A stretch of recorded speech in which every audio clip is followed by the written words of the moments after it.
Southeast Marketplace with the one and only Franklin. Hi, Lily. How are you today? I'm good. How are you? I am happy. Spring is here. Yes. And we're going to be talking about one of my favorite items, asparagus and Valencay.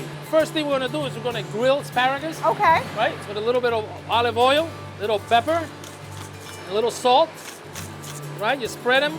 And then all you're doing is rolling them a little bit. Now they're getting that nice grill mark that we want. Grilling season means that I have to cook less because my husband is the griller. Let's go! So I am going to flip them, and then we'll take the next step and finish them off.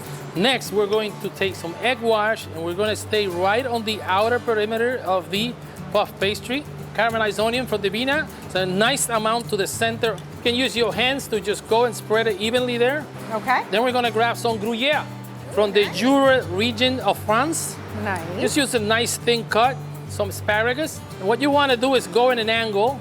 You get like a fleur de lis, cherry tomatoes. And again, use your own creativity. And then we're going to grab Valencay. So you want to use a thin knife because you want to get nice and even cuts. And then you're going to go with a little more Gruyère. Go right into the oven, 350 for 20 minutes. Oh, wow. Look at that. A little bit of lemon zest there. Nice diced chive to sprinkle on top. That is beautiful. If you'd like to try this at home, head to our website, news12.com, and you'll find the recipe there. I love this. Thank you, Franklin. Thank you so much.